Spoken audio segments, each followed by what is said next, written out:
Bienvenue à tous. Depuis 2016, mesdames et messieurs, le Bénin vit sous le régime d'une gouvernance qui ne laisse personne indifférent. Une gouvernance dont la marque déposée reste la méthode Talon. En 10 ans presque, le pays a changé de visage, assainissement des finances publiques, transformation humaine et réforme institutionnelle chirurgicale. Mais ce bilan, aussi important soit-il, se heurte parfois à des zones d'ombre. À l'aube des élections générales de 2026, l'heure n'est plus aux promesses, mais peut-être un peu à l'autopsie des résultats.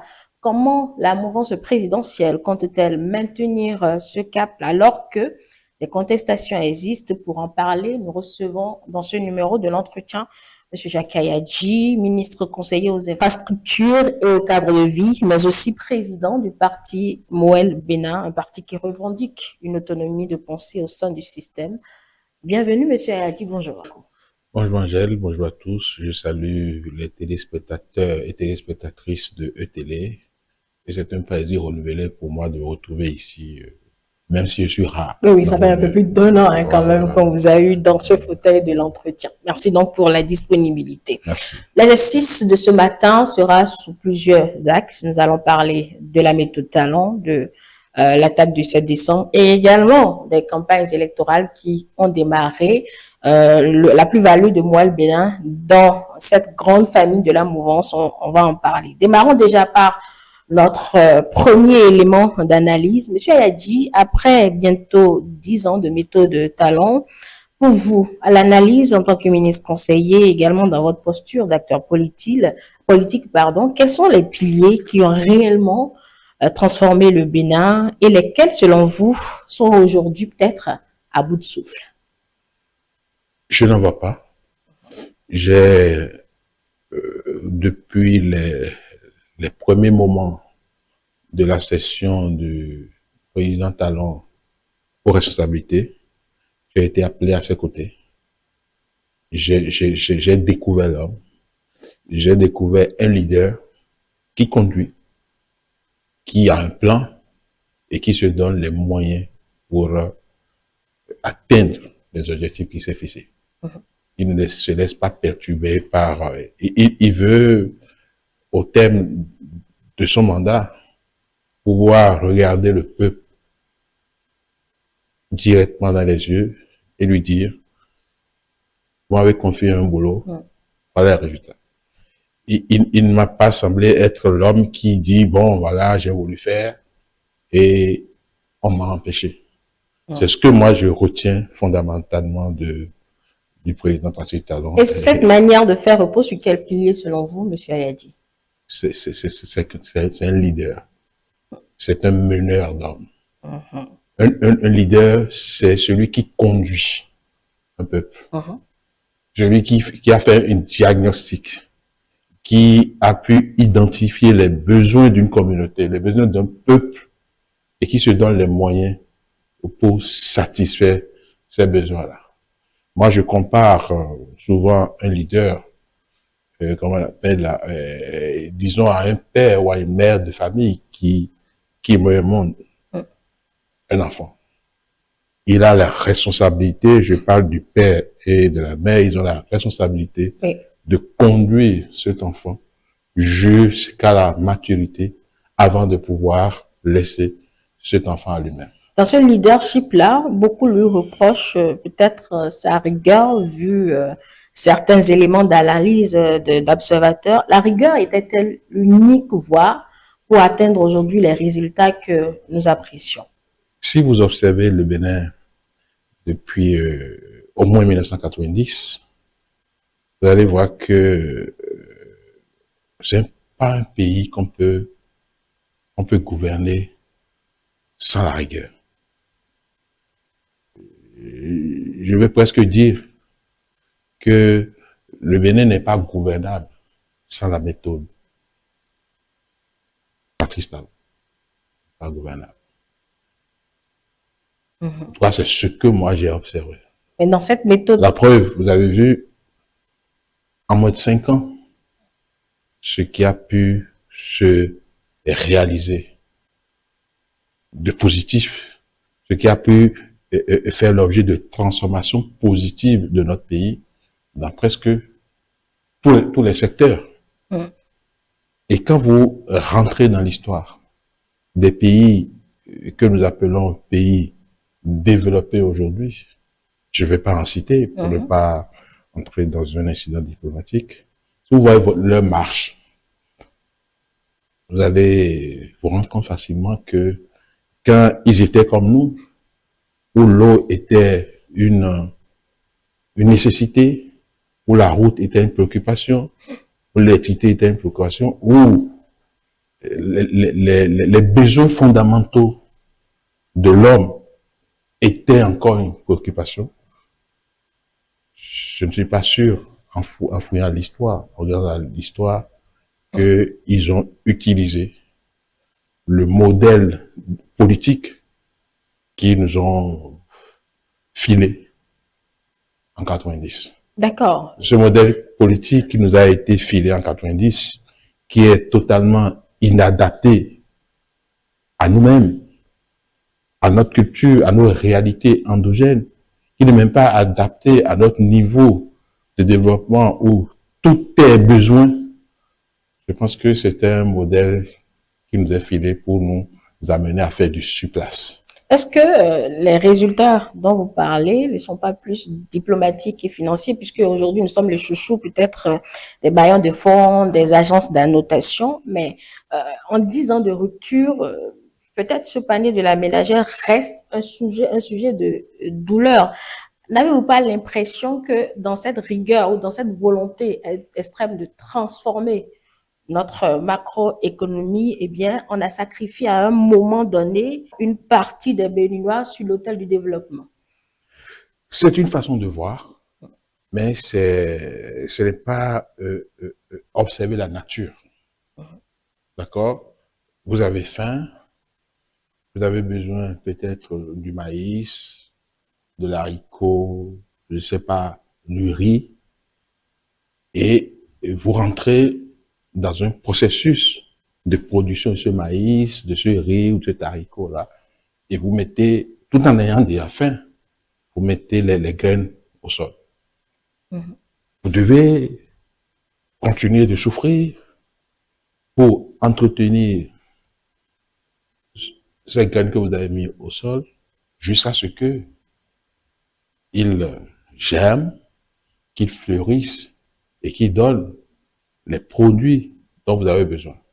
Donc, il y a toujours, lorsque vous êtes dans un processus de construction, il y a toujours un moment où on souffre un peu.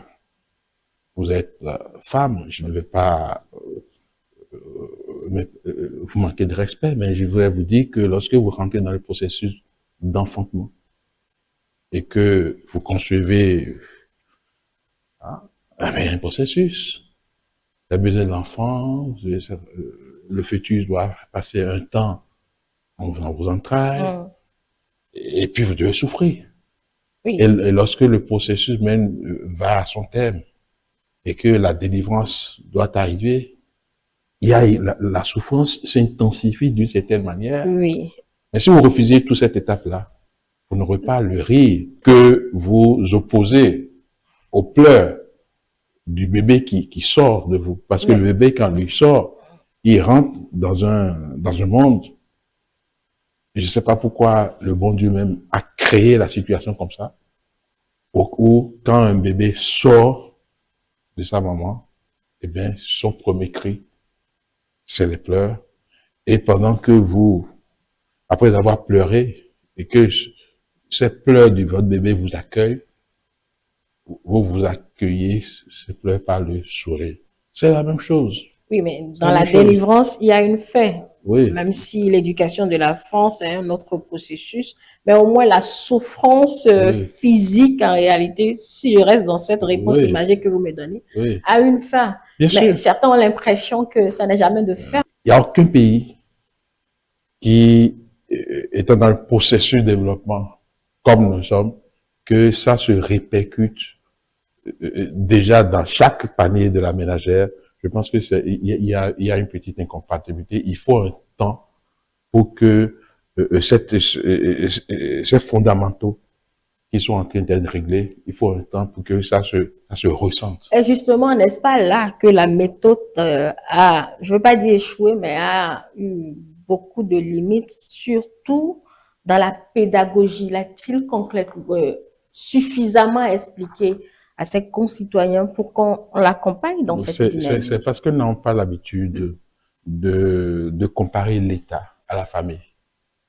Si on faisait un petit effort de comparer l'État qui est une communauté de familles à la famille individuelle, on aurait compris cela.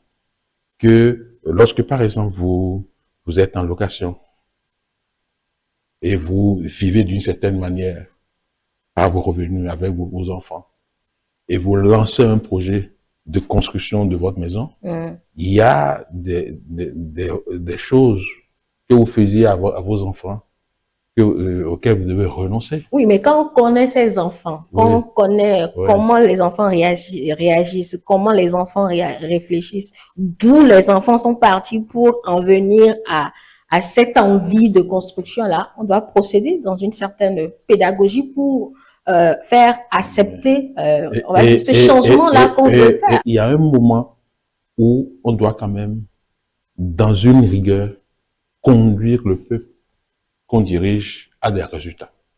Oui. Et c'est ce qui est en train d'être fait depuis 2016 et les résultats sont là. Et je pense que, contrairement à ce que beaucoup disent, le peuple béninois dans sa majorité est fier de son président.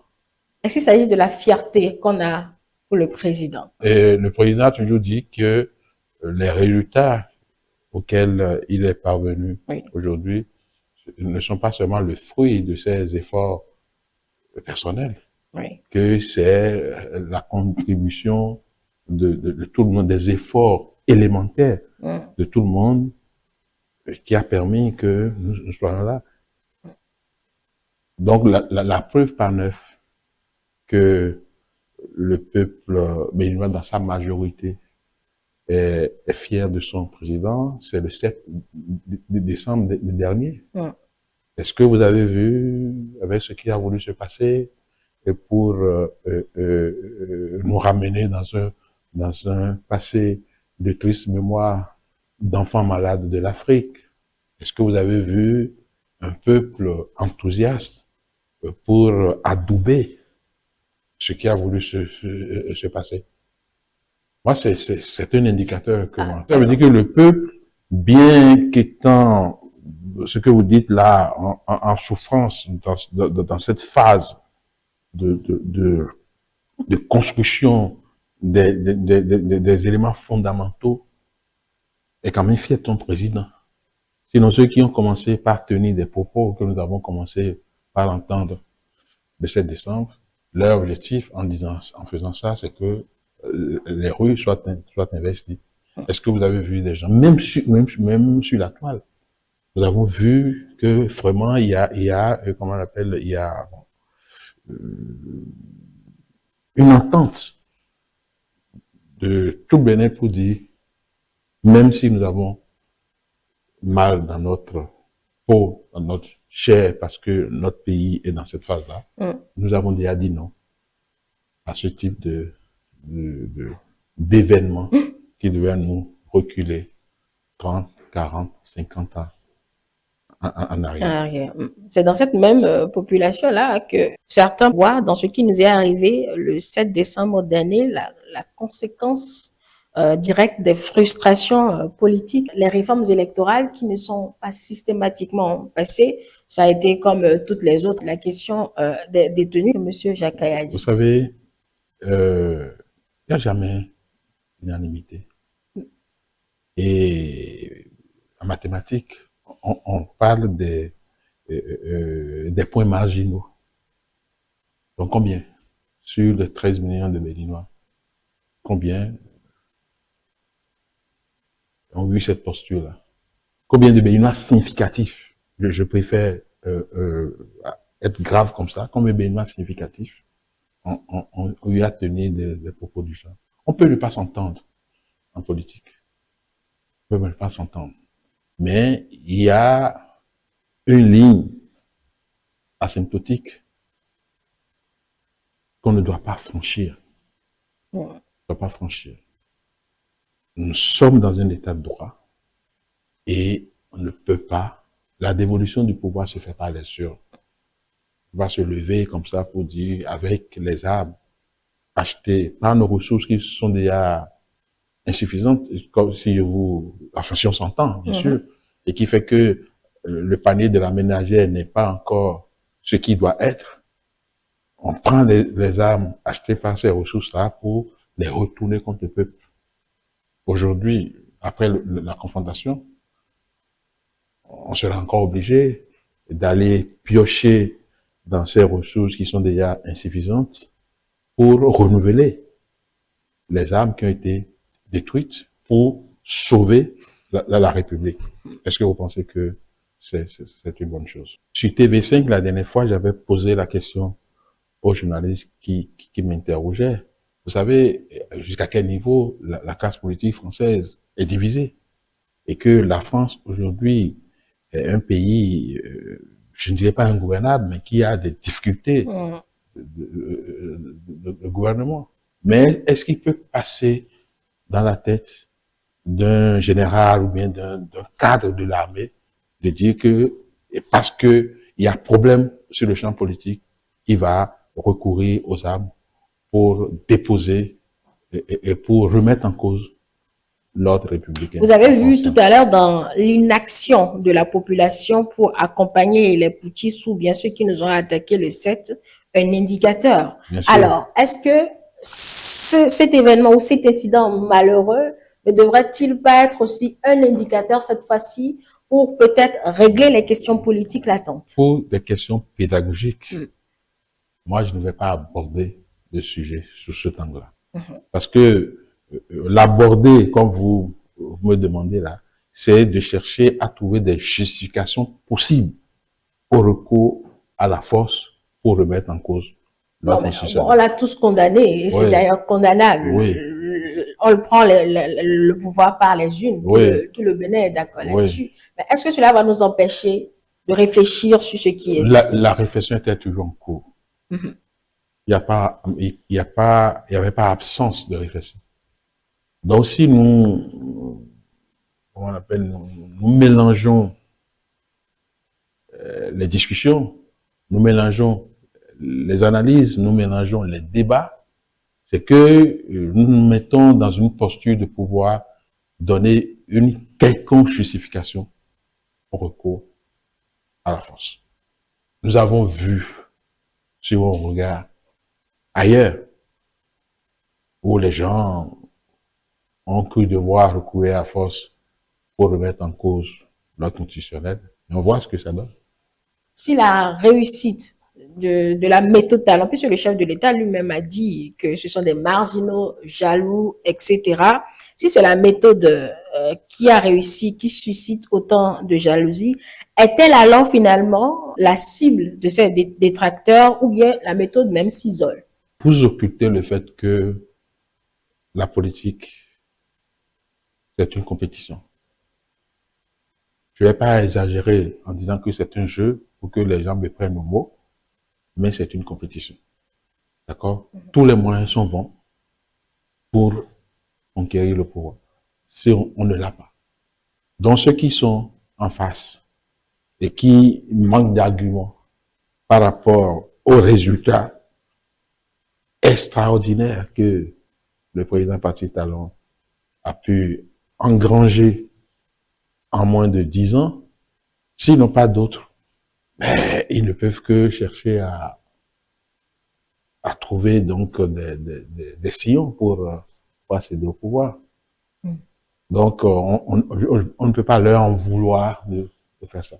Vous savez déjà qu'en football, il arrive déjà que on fasse des faux jeux, que on marque des buts à la main pour tromper la vigilance de l'arbitre et tout. Donc, tout est possible.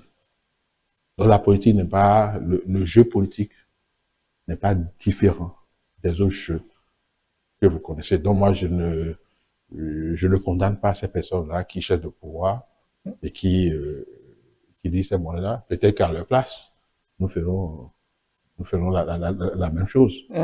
Et que peut-être qu'à notre place, ils feraient la même chose également pour conserver le pouvoir. Parce que lorsque vous avez le pouvoir, vous travaillez à le conserver. Et lorsque vous ne l'avez pas, vous travaillez à le conquérir. Oui. Et chacun étant dans son rôle.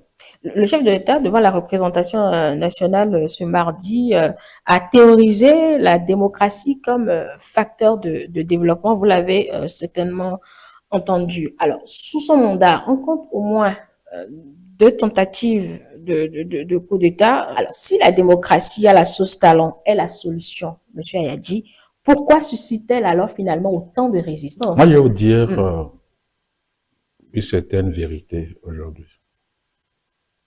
En 2016, quand le président Patrick Talon arrivait au pouvoir, nous avions un parlement qui comptait 83 députés.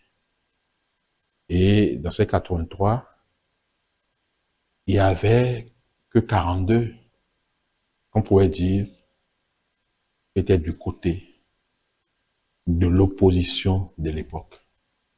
D'accord? Il y avait 41 en face. Ça veut dire que le président Patrick Talon a cédé au pouvoir et a hérité d'un parlement équilibré. Parce que pour que le président Adia Oumbédi soit élu président de l'Assemblée nationale, c'était seulement une loi près. Donc, c'est ce parlement équilibré que le président Talon, dont le président Talon a hérité en 2016, qui a fait toutes les réformes. D'accord? Qui nous ont conduits jusqu'à aujourd'hui. Donc, on ne peut pas dire... Les plus grandes, quand même. Oui, donc, non, mais vous savez que c'est des effets. Les premières réformes qui ont eu lieu ont conduit à l'installation d'un nouveau Parlement où on a fait d'autres réformes. Donc, on ne peut pas dire que ces réformes qui ont été opérées par un Parlement aussi équilibré que celui que nous avions à l'arrivée du président Patrick Talon au pouvoir, que ces réformes sont dictées. C'est un consensus de la classe politique représentée à l'Assemblée nationale. Vous allez me dire que oui, les députés pro-FCBE à l'époque ont migré. Non, vous savez qu'il n'y a pas de mandat impératif. Que dans la lettre et l'esprit de la Constitution, le mandat oui, d'accord, mais les positions politiques de ces députés, une fois, n'est plus nulle, hein, monsieur Ayadji. Il n'y a pas de mandat impératif. Vous savez, le Parlement est la représentation du peuple à un moment donné. Ça veut dire que lorsque vous allez aux compétitions électorales législatives, le peuple se répartit à travers des formations politiques et constitue un Parlement qui devient de facto son représentant. Donc, ce qui va se passer à l'intérieur, ne regardez plus ça. Parce que c'est fort. C'est déterminant. Oui, c'est déterminant, mais c'est fort du mandat que le peuple a accordé à ces élus-là, qu'ils ont agi, et ils ont agi au nom du peuple. Donc, ceux qui disent que oui, bon, Patrick Talon est venu, il a fait ci, il a fait ça, ils oublient cela. Que les réformes, si on suppose que le casting qui avait été fait pour positionner ces 41 députés par le président Boni Yayi à l'époque, si ce casting avait été bon, et je crois que c'est bon parce qu'on ne va pas lui faire l'injure de dire qu'il n'a pas fait un bon casting, ça veut dire que le président Boni Yayu aussi est responsable. Je sais pas si le mot m'échappe correctement, mais il est engagé par les réformes parce que les députés qu'il a fait élire par le peuple ont contribué à ces réformes-là. Il faut que l'analyse avance. C'est comme si le président Talon, moi je ne me souviens pas d'une loi que le président du parti Talon tout seul s'est enfermé dans son bureau pour rédiger, il s'est enfermé dans son bureau pour voter, il s'est enfermé dans son bureau pour faire le contrôle de constitutionnalité, et tout seul, non. Et chaque fois qu'il y a un processus de vote d'une loi, que ce soit une proposition de loi ou un projet de loi, ça suit une procédure. Et c'est les députés qui votent cette loi-là, ces lois-là. Et je ne pense pas que de 2016 à ce jour, que le président Talon ait eu un mandat de député. Et une fois que ces lois sont votées, elles sont soumises au contrôle de constitutionnalité. Et c'est quand la Cour constitutionnelle dit que c'est bon que le président promulgue ces lois-là. Donc, rien n'a été fait en dehors de l'ordre constitutionnel que nous nous sommes donnés, nous tous, en 1990. Arrêtons de dire un certain nombre de choses. Parce que lorsque on suit les règles du jeu pour jouer le jeu, on va passer derrière pour dire autre chose. Pourtant, il y a des gens qui sont sur le quai. Vous semblez donner carte blanche et valider complètement cette gouvernance, la méthode qui a donc fait parler. Je ne valide rien. Je dis des choses factuelles. Oui, dans ces mots, vous validez plus. Vous validez, monsieur Ayaki. Parce que sinon, donnez-moi une seule loi où le président il est resté chez lui et puis il a dit bon, voilà, je prends cette loi. Sans passer par l'Assemblée, sans passer par la conventionnelle, sans passer nulle part, il sort la loi. Ça n'existe pas. Nous sommes en politique. Et je vous ai dit tout à l'heure que le président Patrice Talon m'a démontré, depuis 2016 qu'il travaille à ses côtés, qu'il est un leader. Et qu'il sait comment aller, il sait se donner les moyens pour atteindre les objectifs qu'il s'est fixés, pour relever les défis qu'il a promis au peuple de relever, et ne veut pas, comme d'autres, dire que bon, je n'étais pas là quand ça se faisait, j'étais dans les champs de coton, non. Vous voyez, le président Talon, il assume tout ce qu'il fait. Vous allez voir que depuis 2016, il n'y a jamais eu de conseil des ministres si le président Talon, il n'est pas là. Parce qu'il ne veut pas dire que le mandat qu'on lui a confié, et que par la faute d'autres personnes, eh bien, il n'a pas pu l'assumer convenablement. Donc, c'est un homme d'État qui agit et qui assume.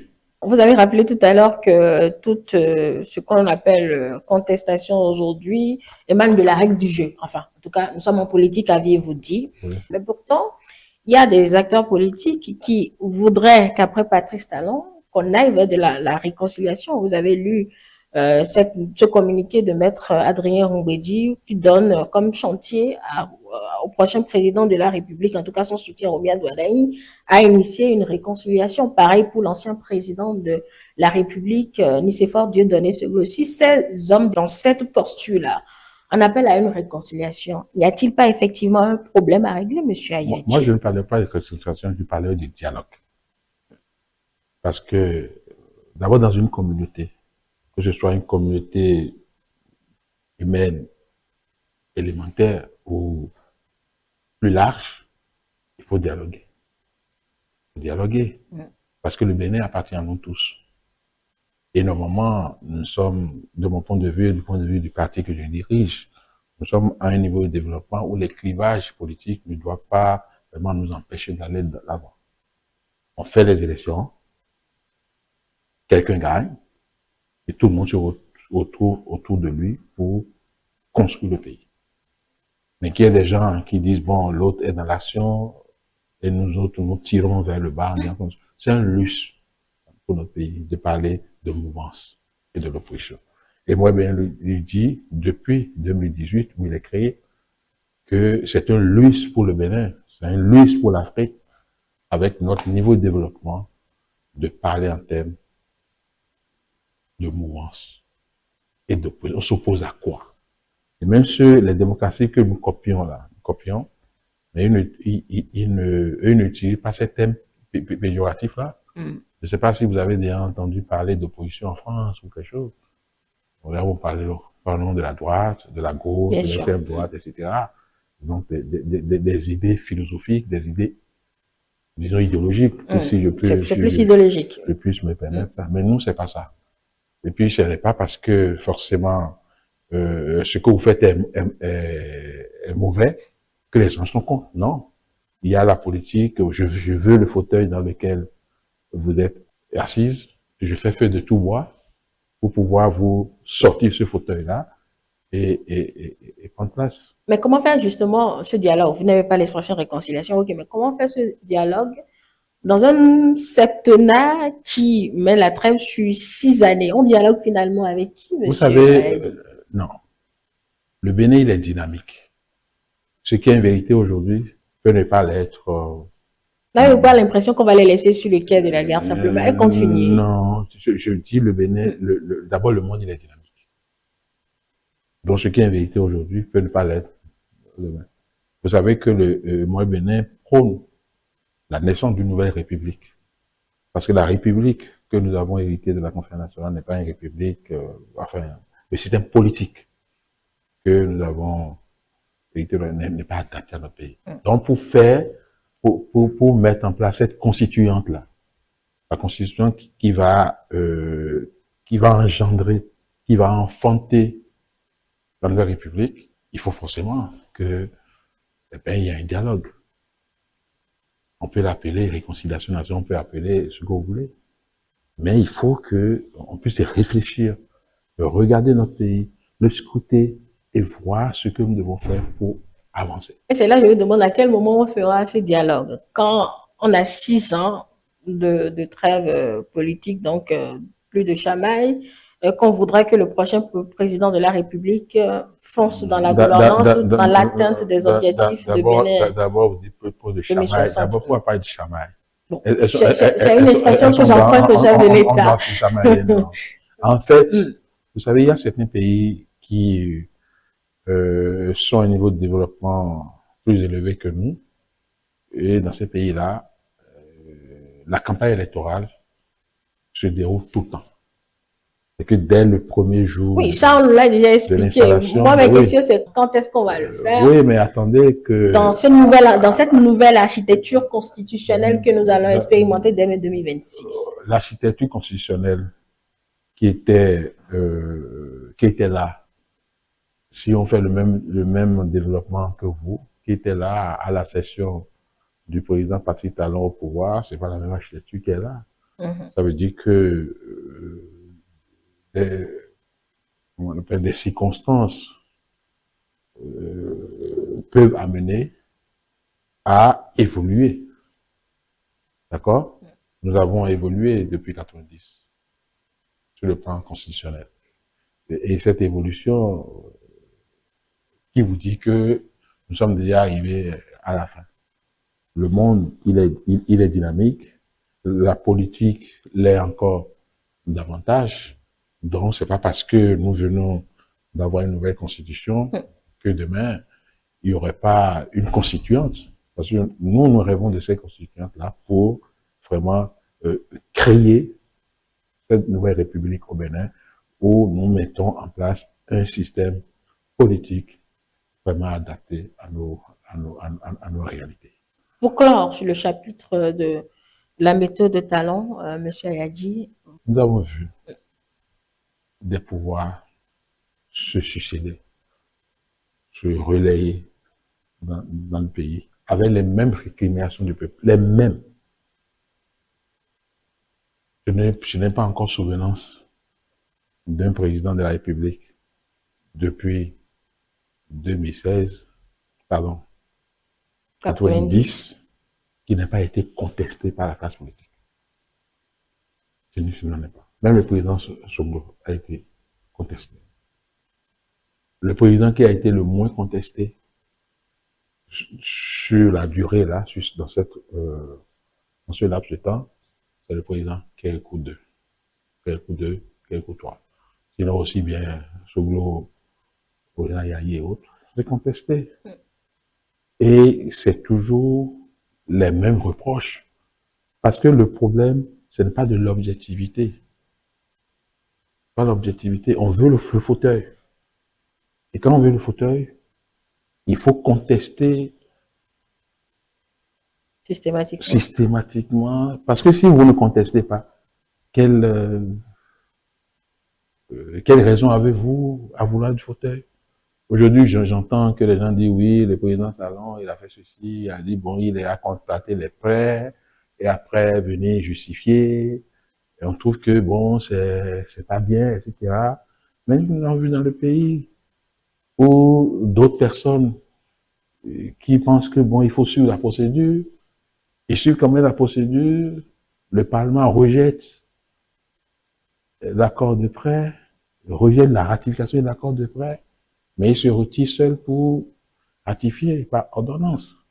Entre celui qui fait ça et celui qui dit oui, celui qui a ratifié par ordonnance un accord de prêt rétorqué, rejeté par l'Assemblée nationale, c'est parce qu'il ne veut pas que lui, il a pris un engagement devant le peuple pour atteindre des objectifs. Il n'a pas voulu que le Parlement l'empêche d'atteindre cet objectif-là. Et donc, il prend une disposition de la Constitution qui lui permet de prendre des mesures exceptionnelles pour ratifier par ordonnance. Mais un autre qui vient dire, non, moi je ne vais pas faire cette manière un peu hypocrite-là. Moi je dis clairement que je fais d'abord et je viens me justifier. La même chose. Donc si on regarde, parce que celui qui avait fait ça à l'époque, c'est lui qui conteste le fait que bon, on fasse. Mais il a déjà fait. Donc, moi, je souhaite que la dynamique continue. Parce que c'est dans la continuité de la dynamique que le panier de la ménagère deviendra ce que nous souhaitons. Parce que c'est comme la montagne que vous voulez arpenter. Et avec la gouvernance Talon, si la montagne est une hauteur de 100 mètres, vous avez déjà, par les souffrances, par tout ce que vous avez comme difficulté, oui, d'être arrivé à 80 mètres. Il ne reste que 20 mètres. Il vaut mieux accepter de continuer un peu la souffrance pour faire les 20 mètres, plutôt que de dire, oui, voilà, je souffre trop, et vous revenez. Alors qu'il est indispensable que vous puissiez atteindre le sommet. Donc vous revenez derrière et vous commencez encore par reprendre les mêmes souffrances. Donc vous risquez de ne jamais aller au sommet.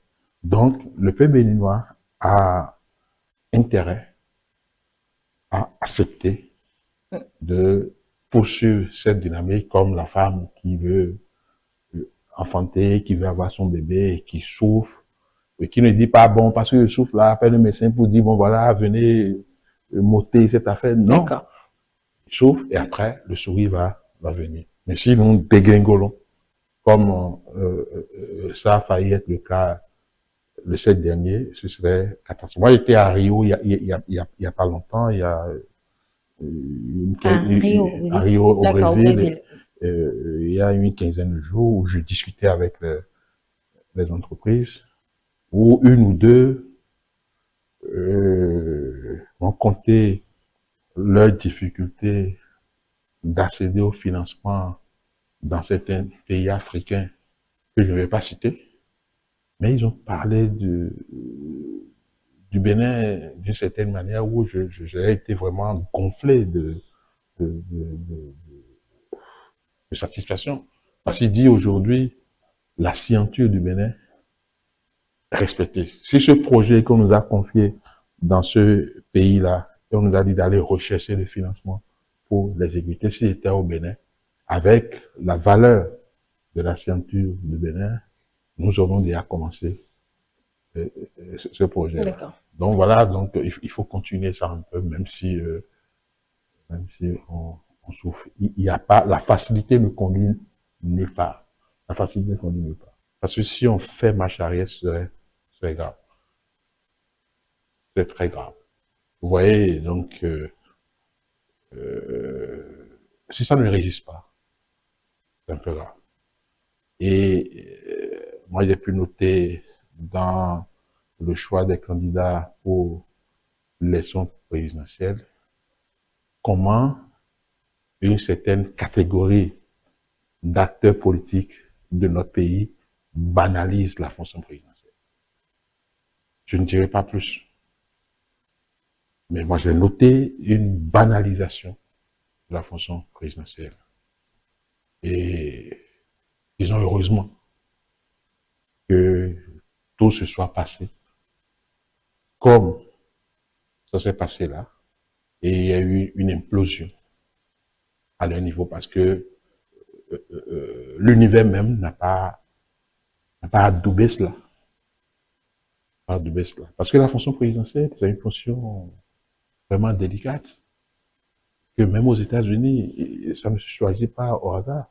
Vous savez que même le suffrage universel direct ne choisit pas le président de la République aux États-Unis, malgré leur niveau, le niveau d'instruction, le niveau de la population.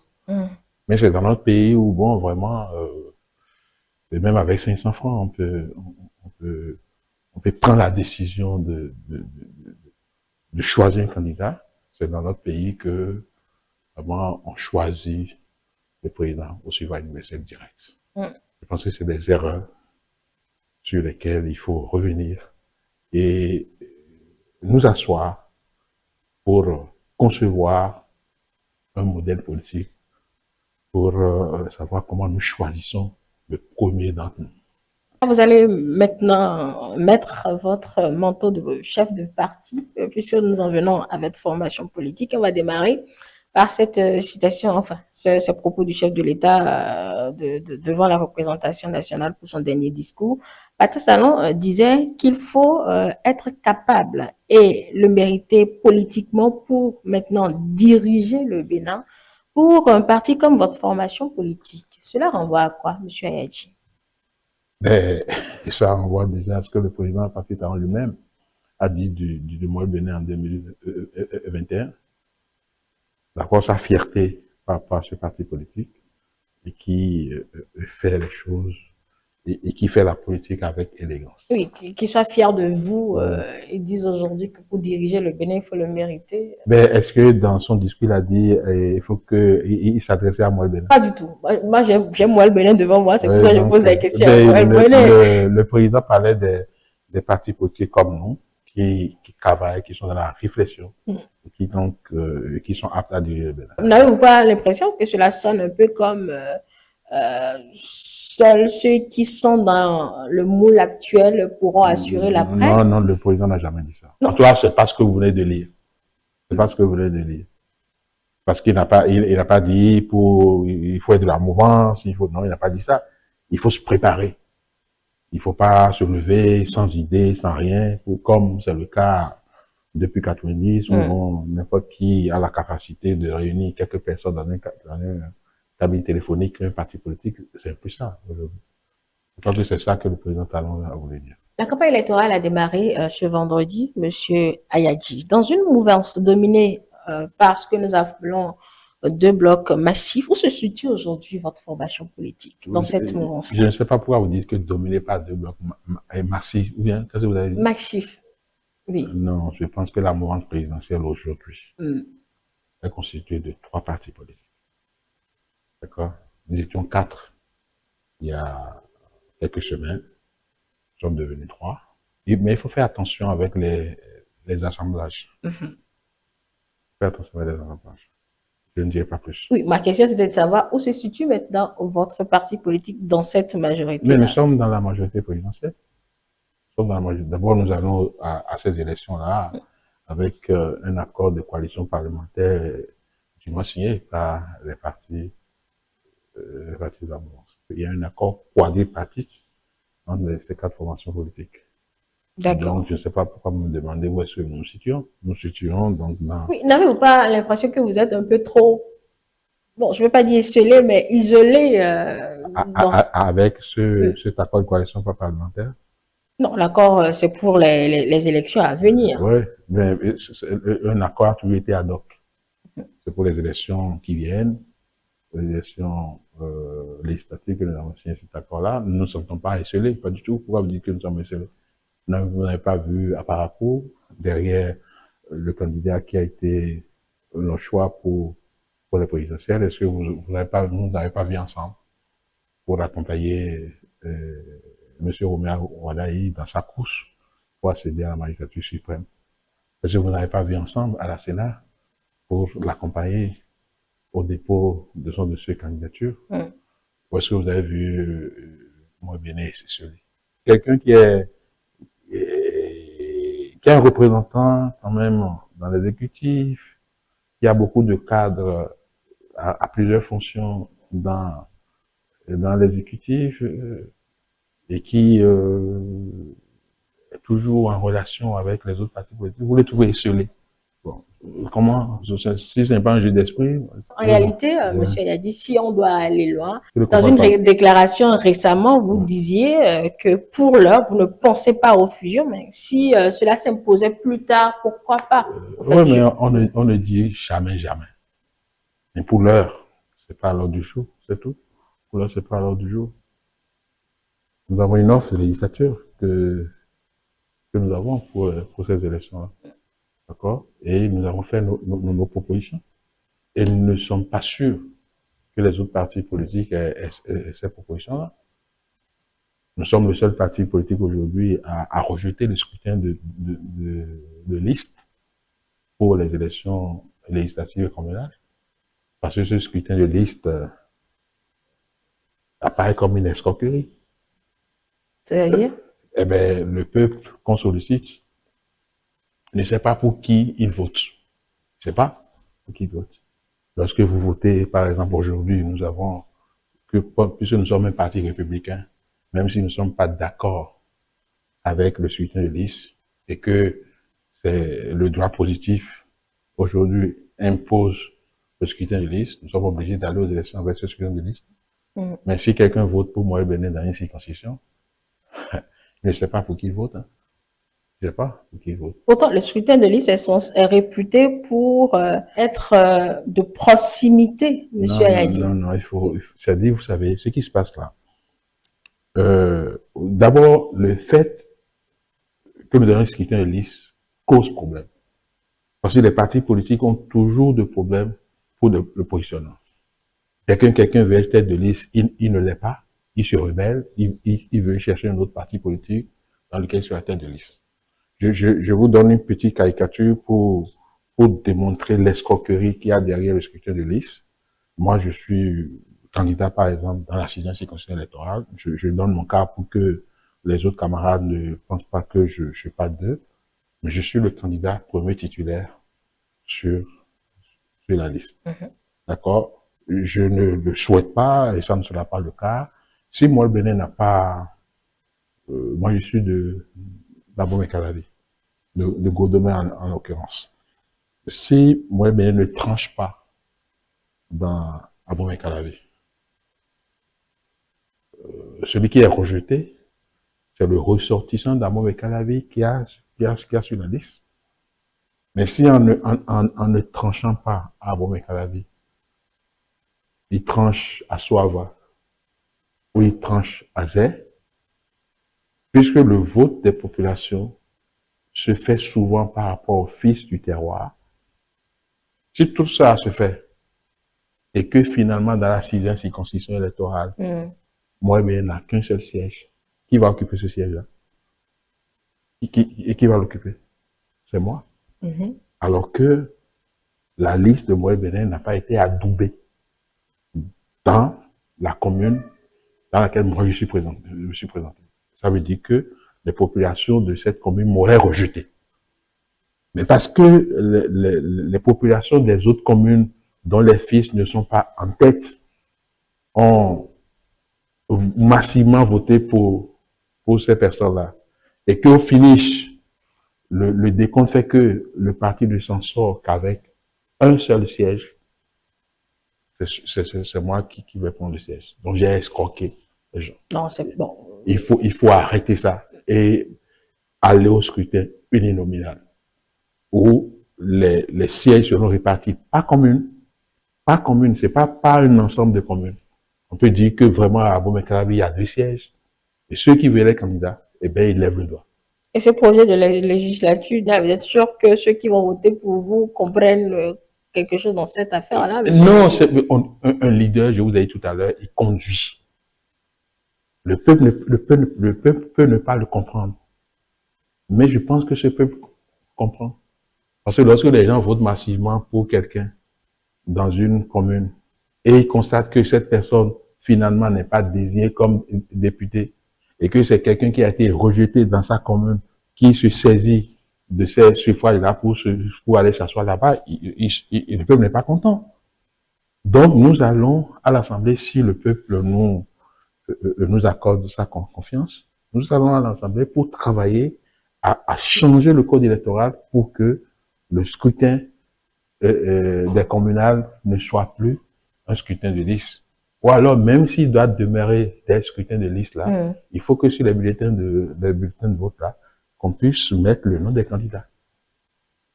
Pour que même si je vote pour Moël Bénin, je dépose mon cachet sur le bulletin qui comporte le nom de celui que je veux. Il faut changer. Parce qu'au contraire, il faut changer. Et ça détruit les partis politiques. Il n'y a pas d'élection de liste où le processus d'établissement des listes se passe en heure. Parce que tout le monde veut être la tête. Parce que tout le monde veut profiter du suffrage des autres pour pouvoir se faire élire.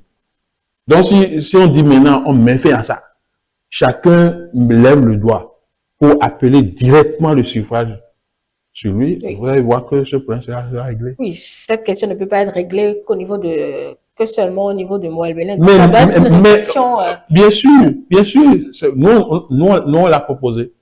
On l'a proposé. Et si le peuple est d'accord avec nous, on nous envoie là-bas en majorité. Si nous avons la majorité absolue, nous prenons la proposition et nous la faisons voter. Si nous n'avons pas la majorité, nous avons quand même déposé la proposition de base sur la table de l'Assemblée nationale et travailler à rallier les gens, les autres forces politiques autour de nous pour faire passer. Mais si ça ne passe pas, nous aurions déjà répondu ou bien satisfait aux engagements que nous avons pris en déposant. D'accord? Nous sommes également le seul parti politique aujourd'hui dans la compétition à trouver que l'exclusion de nos compatriotes de la diaspora du processus électoral législatif est anormal. Oui, cet argument, vous l'aviez déjà en 2023, ma mémoire depuis 2018. Est-ce que quelque chose a changé? Parce qu'ils ne sont pas au Parlement. Nous demandons maintenant à aller au Parlement pour travailler à corriger parce que personne ne comprend pourquoi on dit que si vous êtes au Bénin, vous vivez en France ou quelque part, il faut revenir au Bénin, passer 12 mois avant de pouvoir candidater. Alors que pour l'élection présidentielle, il n'y a pas cette exigence. Pour l'élection communale, il n'y a pas cette... Quelle est la spécificité de l'élection législative pour qu'on dise que ces personnes-là doivent forcément laisser tout ce qu'ils font à l'extérieur pour venir s'asseoir au Bénin pendant 12 mois avant d'être éligibles à l'élection législative. Non? Et dans d'autres pays également, il y a les circonscriptions électorales pour les Béninois de la diaspora. Nous avons également proposé dans notre offre de législature que, on n'est plus que 24 circonscriptions aujourd'hui, qu'on crée 5 nouvelles circonscriptions pour permettre aux Béninois de l'extérieur, tout en restant à l'extérieur, de choisir des compatriotes parmi eux pour venir siéger au Parlement. Et nous avons proposé un quota de 10% du nombre total de sièges à l'Assemblée nationale. Nous avons proposé ces choses-là. De toute façon, nous avons une élection où il y a, je ne veux pas parler de vieille classe politique, mais un truc du genre, il y a l'ancienne classe politique répartie en 4 formations politiques face à un autre parti politique qui travaille au renouvellement progressif de la classe politique. Donc, c'est deux sortes de candidatures. Moi, le Bénin, d'un seul côté, et l'ensemble des quatre autres partis de l'autre. Le peuple a le choix.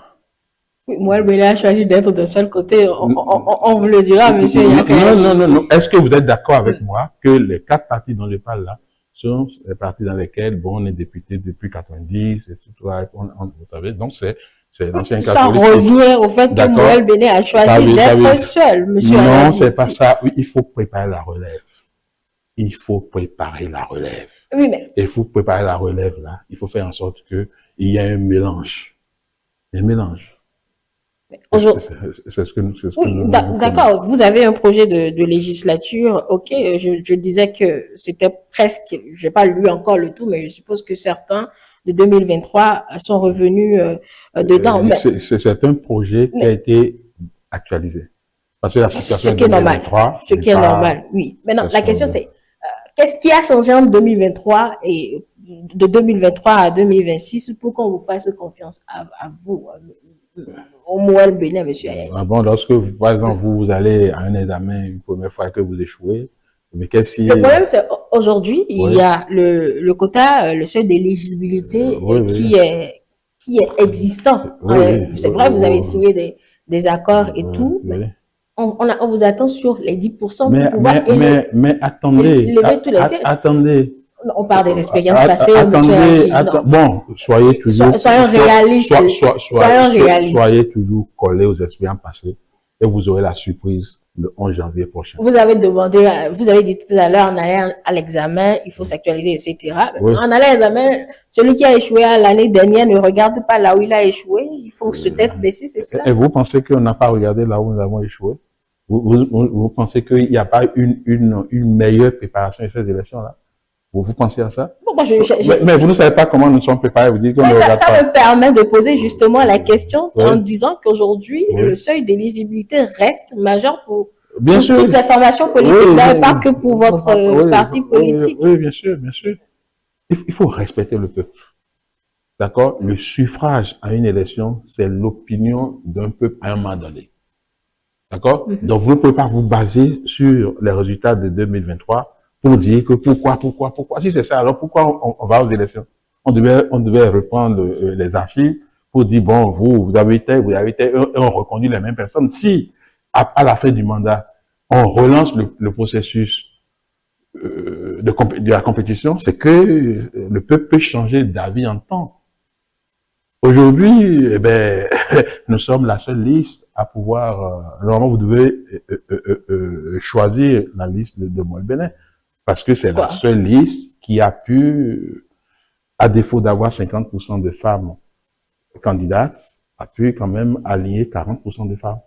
Ça, c'est un impact, c'est un élément majeur. C'est très majeur. C'est très majeur. Peut-être pour votre parti politique, mais est-ce que c'est majeur pour les électeurs vers qui vous irez ou vers qui vous allez? Ça sera majeur pour une catégorie d'électeurs. Est-ce que vous savez que le plus jeune candidat de notre parti n'a que 25 ans? Est-ce que vous savez que notre directeur national de campagne est né en 95? Monsieur a dit, c'est déterminant dans une élection. Les jeunes au Bénin, ils sont majoritaires. Les jeunes au Bénin sont majoritaires. Donc aujourd'hui, ils ont le choix entre continuer, être les ouvriers des autres, que d'être eux-mêmes. Parce que nous les avons mis en avant pour dire, bon, il faut préparer la relève, aller apprendre à l'Assemblée nationale comment les choses se passent. Donc, les jeunes sont mis en avant, les femmes sont mises en avant. Les jeunes et les femmes ne peuvent pas être... Monsieur a dit un projet de société, vous le savez très bien. Est-ce que moi je vous ai parlé de jeunes et de femmes? Misez sur le jeunisme, misez sur le rapport genre, etc. Vous savez, nous sommes dans un monde qui a deux... Comment on appelle ça? Le thème m'échappe. Mais il y a l'homme et la femme. On ne peut pas construire un pays en mettant les femmes de côté. On ne peut pas. Et ce que nous faisons depuis 90, Ou bon, on met les femmes de côté. Il faut que on mette fin à ça. Quand vous dites ça, c'est tout comme si les autres, vos concurrents n'ont pas de femmes sur leur liste. Bon, si je reste sur l'élection législative ou les élections législatives, moi, je ne veux pas parler des autres. vous parlez de votre parti. Je veux parler de Moël Bénin, de ce que Moël Bénin a fait. Et nous n'avons pas mis notre offre de dictature seulement sur le socle du genre. Non. Les problèmes que nous avons posés et que nous avons diagnostiqués et que nous voulons résoudre en demandant le mandat de population, en demandant la confiance des populations, c'est des problèmes qui concernent aussi bien les hommes que les femmes. Il faut que nous puissions féminiser un peu plus notre Parlement. Et nous voulons travailler. Ouais. La discrimination positive, vous avez constaté un impact particulier pour chercher à féminiser ce Parlement? Vous ne savez pas l'importance des femmes dans une communauté. Vous êtes une femme? Oui, parce que je suis peut-être, je suis un peu que je suis une femme. Mais dans une posture de poser des questions sur ce matin, oui, mais je suis quand même une femme. Oui, mais vous savez que lorsque vous confiez la famille à une femme, comment la femme gère cette famille-là? N'est-ce pas de la rhétorique, monsieur? C'est pas la rhétorique, c'est de la réalité. Je n'ai pas dit certaines choses sur le plateau. Pourtant, depuis 90, les Béninois n'ont pas accordé le suffrage à une femme. Non, c'est pas vrai. C'est les partis politiques qui ne mettent pas les femmes en avant. Non, on a connu des femmes qui ont, pas pour les élections législatives, qui ont voulu être présidentes. Marie-Élise Bédot, vous ne citez que ce nom-là, monsieur Yadi. Oui, c'est pas parce que ces femmes ont fait des essais et ça n'a pas prospéré que demain, ça n'arrivera pas. Nous avons eu une femme présidente en Sierra Leone, non? D'accord? Est-ce qu'avant ça, il y en avait? Donc, il ne faut pas se décourager. Si vous avez un idéal, il faut travailler pour que cet idéal soit réalisé plutôt que de dire, ah, comme ça n'a jamais été, ça ne sera jamais. Pourquoi ici, maintenant, on n'a pas choisi un homme pour m'interroger? Bon, il y a des hommes qui interrogent également. Oui, et c'est vous, toutes les fois que je viens ici, c'est vous qui m'interrogez. Peut-être que c'est moi qui suis pour le moment dans cette mission. Donc, pour le moment. Oh, vous faites votre émission, votre travail avec professionnalisme. Si on avait, vous devez vous mettre sous le boisseau, on ne saurait pas qu'il y a un journaliste qui s'appelle... Revenons à la question des femmes, monsieur Ayadi. Là, ici. D'accord. Oui. Revenons sur la question de... Oui. N'avez-vous pas l'impression que c'est vrai que vous êtes le mouvement des élites engagées, etc., mais est-ce que vous n'êtes pas un peu trop élitiste pour une élection, comme on le dit, de proximité? Tout pays a besoin de la réflexion. Oui. D'accord? Et il y a pas de développement. Mais combien vont comprendre votre programme de législature? Vous allez voir, puisque ça a été traduit en plusieurs langues. Ça a été traduit en plusieurs langues. C'est pas seulement du français. Moël Bénin ne se lève pas pour dire, bon, on écrit du français et puis non. En tout cas, pour ceux qui connaissent, bon, on n'a pas traduit tout ça, mais le résumé, là, que nous avons mis en plaquette, les 12 fondements et les 25 engagements qu'on a mis en plaquette, là, ce n'est pas seulement en français. Et les gens, nous n'invitons pas ce document, nous allons les distribuer en très peu d'exemplaires, mais ça là, sera distribué en quantité industrielle, et c'est ça qui est le résumé. Et ce n'est pas seulement en français. Alors, est-ce que vous avez appris que vos autres concurrents de la majorité, je veux parler du Bloc républicain et de l'UPR, par exemple, lancent la campagne ensemble, de leur côté? Je ne veux pas parler des autres partis politiques. Je ne veux pas parler des autres partis politiques. Et donc, ne m'amenez pas sur ce terrain-là, parce que c'est comme... Pourtant, vous avez signé des accords avec eux. L'accord que nous avons signé, c'est un accord qui permet de mutualiser nos efforts dans la sécurité électorale. Chacun se bat de son côté pour avoir les 10% au niveau national, et une fois que ces 10% obtenus, pour vérifier le seuil d'éligibilité dans les circonscriptions, on se met ensemble. Ça ne veut pas dire que les formations politiques ne sont plus des adversaires. J'imagine que, bon, voilà, des équipes de football qui se préparent pour une compétition vont s'entraîner ensemble. D'accord? Donc, ne m'amenez pas sur ce terrain-là. De toute façon, dans notre accord, on ne nous a pas invités pour venir faire le lancement ensemble. Et je ne suis même pas sûr. Parce que tout ce qui est sur les réseaux sociaux là, je ne suis pas sûr que ce soit la réalité. Moi, je veux bien être sûr que tout en étant adversaire politique, même si on est de la même mouvance, de la même famille, de la grande mouvance, je ne sais pas comment on peut être adversaire pour une compétition et quand même faire le lancement de la campagne ensemble. Moi, je vais m'assurer de cela. Je ne vais pas me contenter de quelques écrits sur les réseaux sociaux. Mais moi, n'aurais pas fait ça. Parce que ça aurait mis le peuple dans ça aurait embrouillé un peu. D'accord. Embrouillé un peu l'électorat.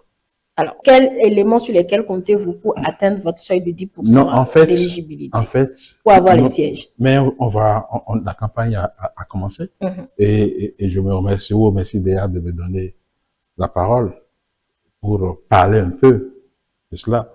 Moi, je voudrais bien regarder le peuple droit et dans les yeux pour solliciter son suffrage, pour me permettre de faire l'expérience du Parlement. Parce que ce peuple m'a vu syndicaliste et pour les retours que j'ai pu avoir, m'a apprécié en tant que syndicaliste. Ce peuple m'a vu directeur général des infrastructures et les retours que j'ai eus m'a apprécié. Ce peuple m'a vu ministre conseiller. Les retours que j'ai m'a apprécié. Et j'aimerais que, en toute humilité, demander à ce peuple de m'aider à pouvoir faire aussi l'expérience du Parlement. Et pour le faire, la victoire de Moël Bénin, seulement dans la circonscription qui est la mienne, qui est la 6e circonscription, ne suffira pas. Parce que nous aurons besoin des 10%. Donc je demande à tous ceux qui veulent que Jacques Ayadi fasse l'expérience du Parlement, puisse jeter l'aide dévolue sur Moël Bénin, dans tout le Bénin, pour me permettre et permettre à d'autres candidats de la liste de Moël Bénin de pouvoir siéger au Parlement pour travailler à la qualité de nos lois. Parce que ce que je constate, c'est que nos lois qui sont votées sont des lois qui manquent de qualité. Il faut une catégorie de députés dans le Parlement pour travailler à cette qualité des lois. Si je prends juste le code électoral, juste, hein, je ne vais pas aller plus loin, si vous voyez la liste des pièces qu'on demande à chaque fois. Non, attendez, c'est très important. Oui. La liste des pièces qu'on demande à chaque candidat pour pouvoir candidater, ça sort de la logique. On vous demande une pièce d'identité nationale. En même temps, on vous demande un certificat de nationalité.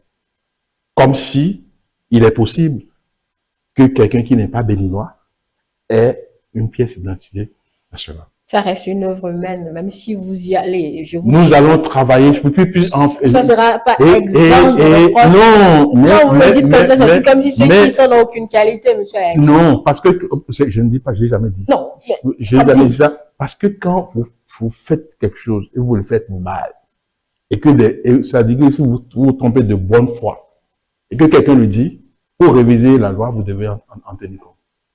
Est-ce que vous pensez que depuis 2018 que je ressasse ça? Il n'y a pas eu retouche du code électoral? Il n'y a pas eu retouche? Et quand vous discutez avec ces députés en privé, ils reconnaissent ce que vous êtes en train de dire. Mais on continue de faire la même chose. Et on pollue l'environnement. Alors que ce que nous faisons aujourd'hui, même dans les projets routiers, projets d'infrastructure, nous faisons en sorte de concevoir ces projets avec la sensibilité au changement climatique.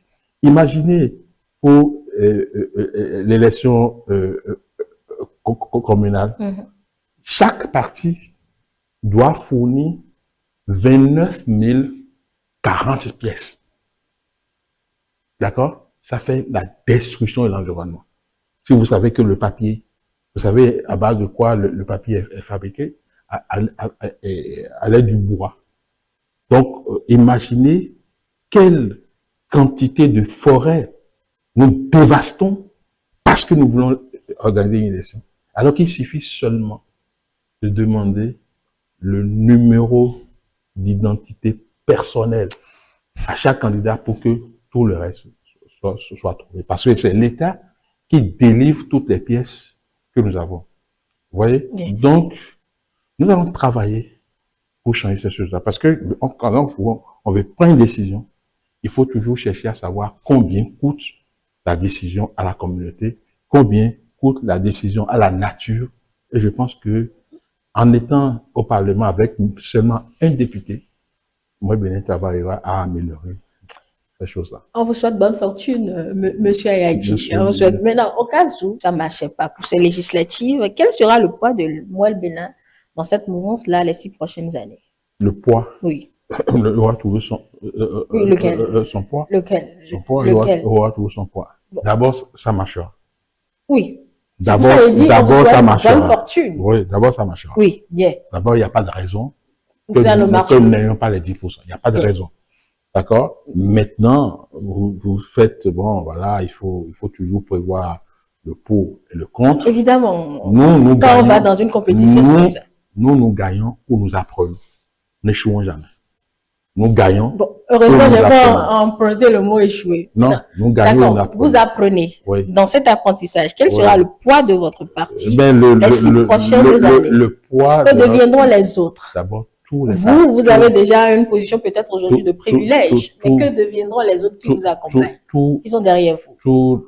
D'abord, vous posez une question, si je dois répondre à ça, je vais choquer d'autres personnes, mais je préfère ne pas répondre. Non, vous devez répondre, c'est l'exercice. Parce que, parce que les gens disent, bon, il faut se fusionner. D'accord? C'est ça, non? D'accord? Si on se fusionne, vous pensez que si moi, tous ces jeunes-là, qui sont derrière moi. Si moi, je prends aujourd'hui la décision de faire la fusion, ça veut dire que bon, je me mets en avant et je sacrifie toutes ces personnes-là. Je ne le ferai jamais. Je ne le ferai jamais.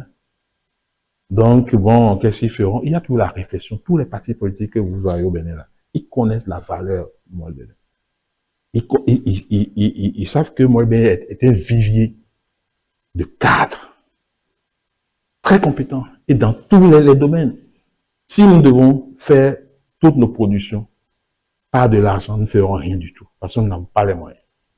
Mais vous prenez n'importe quel domaine de la vie publique, il y a des compétences et de grandes compétences au niveau de. Vous ne voyez pas les cas de moi, vous ne les voyez pas. Vous ne voyez pas que des gens qui ont vraiment quelque chose dans la tête. Oui, que ce soit, et qui travaillent. Oui, bien sûr. Donc, quand ils sont compétents, où qu'ils sont, oui. Ben, on saura les prendre. Oui, bien sûr. On ira même les chercher. Oui. Encore que nous ne sommes pas encore dans un pays où on met la lumière sur ce qui est bien. On n'est pas encore arrivé à ce stade-là. Où vraiment on célèbre la compétence, on célèbre, non, bien au contraire, nous célébrons autre chose. D'accord. D'accord, vous comprenez bien? Mm-hmm. Voilà.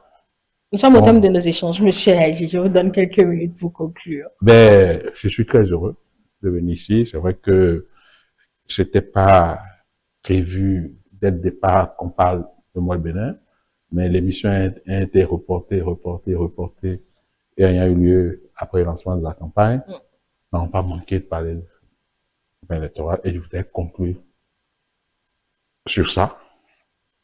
Après avoir réitéré mes remerciements et mes hommages aux forces de défense et de sécurité de notre pays qui ont œuvré à ce que notre ordre constitutionnel soit debout.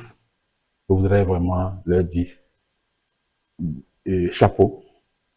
Et je voudrais me satisfaire des décisions qui ont été prises en Conseil des ministres pour vraiment les encourager, les féliciter pour ce qu'ils ont fait. Parce que s'ils ne s'étaient pas comportés, s'ils ne s'étaient pas arrangés du côté de la République, nous serions en train de dire autre chose dans le pays. Donc je leur ai dit bravo, Je dis merci au président de la République pour avoir fait ces récompenses-là assez rapidement pour que demain, si la même situation devait se produire, qu'il y ait encore plus d'enthousiasme, plus de détermination pour que ces forces de défense puissent se mettre aux côtés de la République pour faire en sorte que la République reste debout. J'ai une pensée pour ceux qui sont tombés pour la République et je n'ai pas de doute que le gouvernement s'occupera de leurs ayants droit pour qu'également, eux aussi, ils sentent que leurs parents ne sont pas partis pour rien du tout. Maintenant, pour en revenir à moi de Bénin, moi je voudrais réitérer mon appel avec humilité au peuple béninois de me permettre personnellement de faire cette expérience de député, de me permettre de le faire avec plusieurs autres camarades de moi Bénin, pour que nous puissions aller donner notre touche au travail de représentation de peuple, de législation et de contrôle de l'action gouvernementale, pour que nous puissions aller travailler à restaurer la confiance entre le peuple et le Parlement, parce que cette confiance fait défaut depuis la fin de la première législature en 1995. Merci beaucoup, Monsieur Jacques Ayadji, ministre conseiller aux infrastructures et également au cadre de vie. Vous êtes président du parti Moël Bénin, puisque on ne vous verra pas, en tout cas sur ce plateau, avant 2026. Vos vœux, Monsieur Ayadji. Ben pourquoi vous estimez que vous n'allez pas me voir? Vous aurez la tête dans la campagne actuellement. Ben bon, Enfin, vous aurez la tête dans les campagnes. D'abord, mes premiers mots vont à l'endroit du chef de l'État. Je lui souhaite beaucoup de santé, parce qu'il en a besoin, surtout après l'épisode du 7 décembre. Je lui réitère ma proximité, ma solidarité et ma sincérité. Je souhaite au peuple béninois la paix et la détermination pour accompagner le pouvoir établi. Parce qu'il n'y a pas de pouvoir établi sans Dieu. C'est Dieu qui établit le pouvoir. Donc nous devons, dans la paix, aborder, dans la résilience, l'année qui va venir. Et je n'ai pas de doute que le panier de la ménagère, si la dynamique continue, et c'est pourquoi il faut que la dynamique continue, ce panier de la ménagère va s'améliorer. Donc voilà, paix, paix et paix, étant donné que la paix regroupe tout. Parce que si vous n'êtes pas en bonne santé, vous ne serez pas en paix. Merci, madame. Merci à tous. C'est nous qui vous remercions, Monsieur Jacques Ayadji. Mesdames et messieurs, ainsi pour faire l'entretien de ce dimanche avec Monsieur Jacques Ayadji. Nous espérons que vous avez pu glaner l'essentiel de nos échanges, puisque nous avons pris le temps de revenir sur la méthode Patrice Talon. Nous avons parlé de la mutinerie du 7 décembre et nous avons terminé les échanges sur le parti Moël Bénin et les législatives. Nous vous rappelons que toutes nos productions restent disponibles sur nos plateformes numériques. Nous sommes sur le www.etelebénin.com, notre chaîne YouTube Télé Bénin et l'application Télé Bénin que vous pouvez télécharger facilement. Télé avec vous.